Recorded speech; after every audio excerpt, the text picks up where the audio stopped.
What's going on, family? It's your brother Lawrence here with another episode of Watch God Work, where we look to give you inspiration and practical wisdom to live a good life, a godly life. We talking about sex? Let's talk about sex. Now, we're talking about sex. Then it probably, some of y'all, you probably got thrown off when you heard that in your ears, or even hearing me saying it makes you feel awkward and weird. And for some of y'all, maybe it doesn't. But we're talking about sex today, and there's a reason why I'm talking about sex and why we're talking about it on this particular platform. And the reason why I'm talking about it is because as we head into the holidays, there's been stuff coming up for me in terms of just what are my wishes, what are things I'm praying about, both for friends, for family.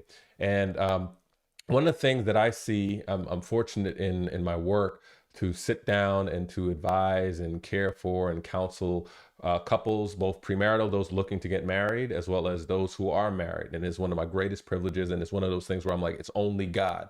Because even though people look in the Bible and take most of their marriage advice from God-inspired words of single people, you recognize it's still a work of God for people to really put trust in someone to walk with them who is not married. I'm not married.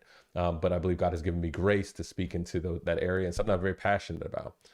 And something that's come up consistently, and it's been a bit disappointing, but it's been real, has been married couples of different ranges of duration are not having sex. They simply are not having sex on a consistent basis. Now, as a single person, you can imagine this is like shock, like, bump that. You can imagine that there's a it kind of cuts your incentive a little bit. You're like, oh, is this what it's going to be like?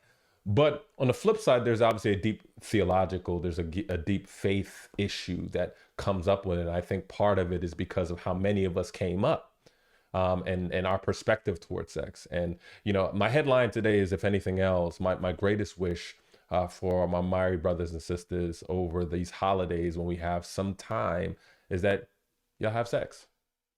And I do think today it's not just something that's relevant for married couples. I think it's relevant for those who are single, because some of the things I'm going to talk about may make you a little uncomfortable, but I think it's also why marriage and marriage and sex and marriage is so important.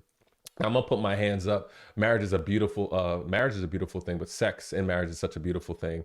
And I'm a human being, and I'm like many of you who have perhaps fallen short. I had this long dream. Like I went to college. I was like, I'm a virgin, and I'm waiting to meet my wife. And I thought I met my wife, and I was like, I'm gonna marry her in her way. And I kind of let go of my whole commitment to that, and it kind of like opened up a whole new world, so to speak. And I think it's one of my greatest regrets, if anything else, if I ever had regrets, was that I did not wait until my wedding night to have sex. Now, doesn't mean that things can't be redeemed, but I'm going to talk a little bit about why this is really important.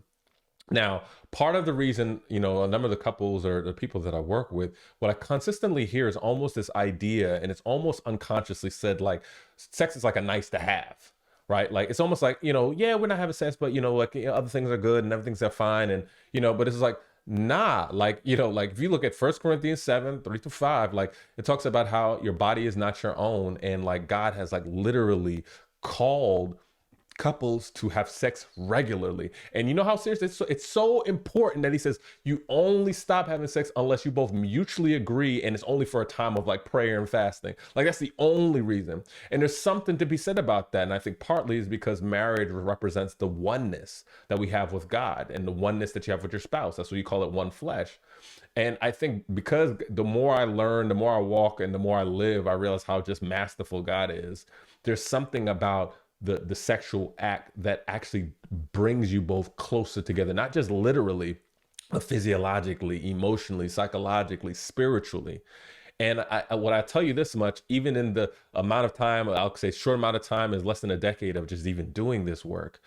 You show me a marriage that's not having a lot of sex, I'll show you a very vulnerable marriage. And as I've said this, and I even put a note that I said, like, yeah, as much as we need to have more married couples and more families, we need to have more married couples staying married. And if you are not having sex, you are literally setting up, you're setting up the enemy to kind of really have a field day in your marriage, because there's something supernatural and powerful that happens in that. Now, A lot of times when people hear this, you've heard conversations online. You may have even heard this, even if you're not even in like kind of like these faith circles. You didn't come up in it, and I didn't come up in it. You hear these terms, but I'm going to make it really practical for you. So if you check this out, even if you're listening, I'm going to speak a little bit to this, the science of human bonding. And now many people have heard kind of the science at a high level about what happens when you're sexually aroused. When you're sexually aroused, your body releases a hormone called oxytocin. Many people have heard of that hormone, right? And that's a bonding hormone, right? And so, and the thinking is that the more you having sex with your partner, with your spouse, it actually strengthens the bond that you have. Is beyond physical. It's emotional, psychological, spiritual. It strengthens the bond the more you have it over time. Here's the downside though. For many of us who have fallen short, and who weren't necessarily given a great picture of sex, we're told that it was bad. We weren't talked about it. We didn't recognize how beautiful it was, and within the confines of marriage, you don't necessarily learn about the downsides of misusing sex and why it could actually impact your marriage later, right? Because the science also says that if you continue to, if you bond with multiple people, now this is where people get all jumpy, right? Your ability to release that, like your ability to release that oxytocin kind of like lessens over time, right? If it's like across multiple people. And I'm actually I'm gonna read this real quick. So I want to make sure I get this right, right? So it says like, unfortunately, we could damage our bonding hormone, right? And so with each subsequent partner, the brain releases less oxytocin, impacting our ability to bond, right? And so this is pretty scary because what people have actually experienced, and you've heard many stories of people sharing this about marriage. When you get to marriage, when this ends up happening is that either you don't necessarily have the same bond or ability or desire to want to bond with your mate as you should have. And then on top of that, it's almost like getting a new high. It's like dopamine. It's like, all right, well, I've already had this baseline level of exposure and release. I need something greater. And so you just find yourself deeply, deeply disappointed and like unsatisfied with your partner. And you may think it's something that you can call out, but a lot of it is because of your ability to release that hormone. Now, I'm getting really technical because I think partly it's relevant for us single people, because I think a lot of people I think our culture has told us that, sex, it's not really that big of a deal. This is just this religious, rigid thing, but it's for our own protection. And this is something that for me, as someone who's fallen short, I think the reality is that, there is a real consequence of not being committed to waiting for marriage. It's not only a consequence that you could have now where you are bonding with people and then you actually deal with the emotional breaks and all of that's meant to be powerful, that's meant to actually bond you, and then you break it off with someone. But then later on in marriage, you actually may have your desire or even like your enthusiasm to have sex and continue to bond with your mate is not really that great, because you're looking for the next high, because you need it. You need a greater stimulation to get to that level of oxytocin. And so I always like to start with the science of it, the empirical element of it, for many people who don't necessarily take it from a faith perspective. And they're just like, I don't understand this. I don't get this. Now let's fast forward back to the married couples. There is no other responsibility greater. The order of it and the practical order of it is that your relationship with God is first. Your relationship with your spouse is second in order of priority. Your relationship with your children, your relationship with anything else going on in your house, and then your work. And too often we find these things going out of order, and then people are too tired, and then they're kind of giving their spouse kind of the dregs or what's left of them.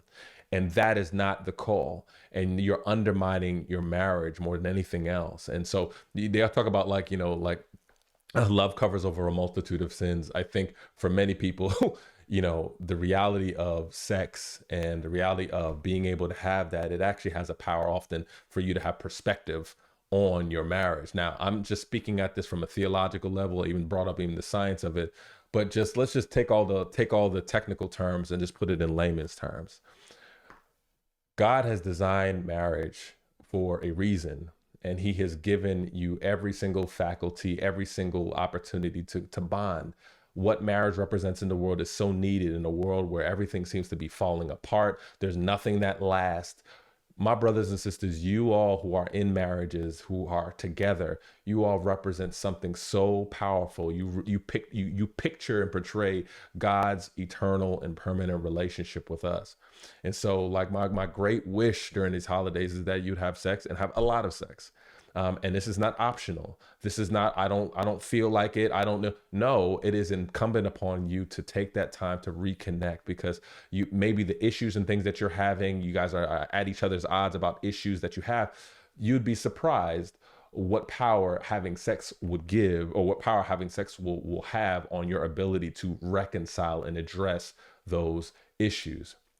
And again, I'm bringing this up because of what I deal with and have and hear on a day-to-day basis. You realize that people just didn't really have, just really weren't given a perspective to value sex that much. It was told that it was bad, it was dirty, it wasn't good, and what it's resulted in is that when people get into marriage, they view it's not that deep, it's not that important. But that doesn't agree with God's word.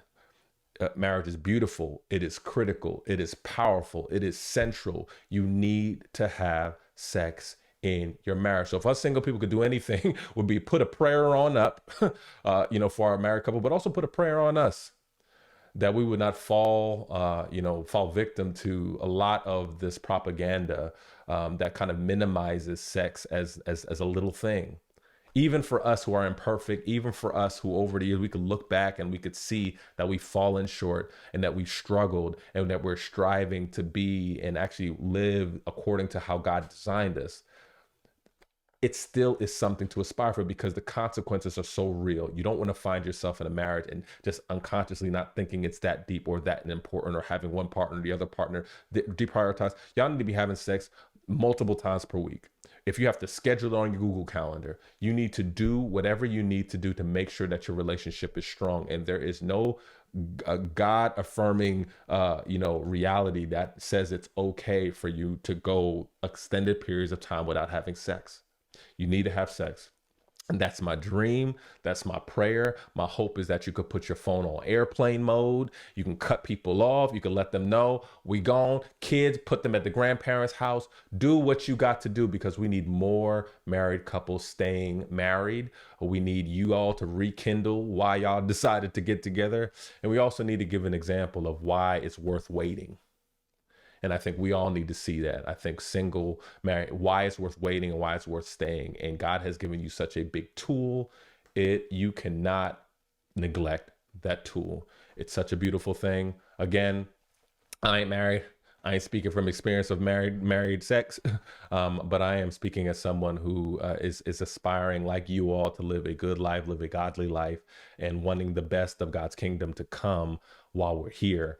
We need our people in marriage to have sex. We need our churches, we need our faith communities to talk about sex more proactively, to talk about its beauty and its place. So, and ultimately its power and what happens, not just the scare and spooky, yes, the disease, yes, you could die, yes, you could conceive a child, but yes, you may actually lessen your ability to bond with your partner to the extent that you are in it and you deprioritize it, and then you look up couple months or a couple years from now, your marriage is falling apart because you never were actually discipled or guided or coached to see it as being critically important.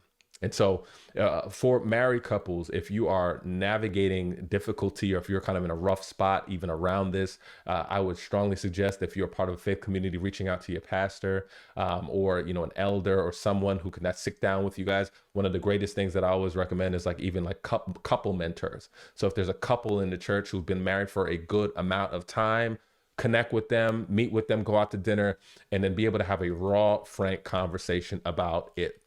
If you're not a part of a faith community, then I think reaching out to a counselor. But if you also don't definitely have one, or you're not connected to one, feel free to email me to put you in contact with one, and or with a limited availability, look to help you out. If you are single and this is still something that you're trying to understand better and understand it within a biblical context, again, within the faith community, I think it's important to have those conversations. If you're not part of a faith community, these are conversations that you could have one-on-one. Definitely feel free to reach out as well. I'll put all that information in the description. But again, sex is important. Sex is beautiful. Sex is powerful. Sex is to be had often and consistently in marriage. And my prayer is that this holiday, that is the gift that many of y'all have, and it's a gift that keeps on giving. All right, y'all. Take care. Peace.